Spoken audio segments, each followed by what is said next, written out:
প্রধানমন্ত্রীর ধারাবাহিক পদক্ষেপে নতুন নতুন চমকের সাক্ষী হচ্ছে দেশবাসী, আর তার ব্যতিক্রমী উদ্যোগে জনমনে তৈরি হচ্ছে নতুন নতুন আলোচনার ঢেউ।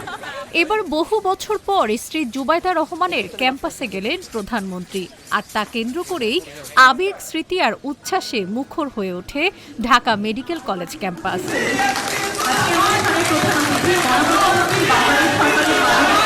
শনিবার ঢাকা মেডিকেল কলেজের ৮১তম প্রতিষ্ঠা বার্ষিকী উপলক্ষে আয়োজিত অনুষ্ঠানে বিশেষ আমন্ত্রিত অতিথি হিসেবে উপস্থিত ছিলেন প্রধানমন্ত্রী তারেক রহমান ও তার স্ত্রী ঢাকা মেডিকেল কলেজের সাবেক শিক্ষার্থী ডাক্তার জুবাইদা রহমান। ক্যাম্পাসের বড় বোন জুবাইদা রহমানকে কাছে পেয়ে বর্তমান শিক্ষার্থীরা উচ্ছ্বসিত হয়ে ওঠেন। শুরু হয় সেলফি তোলার আনন্দঘন মুহূর্ত, যেখানে দেখা যায় সাধারণ মানুষের মতো প্রধানমন্ত্রী নিজেই সেলফি তোলাতে যোগ দিচ্ছেন।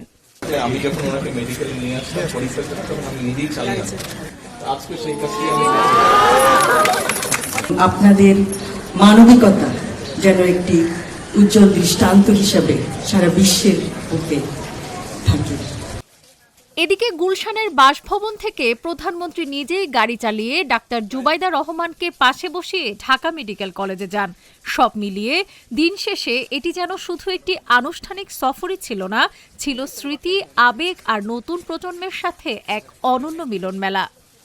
ডেস্ক রিপোর্ট, আজকের পত্রিকা।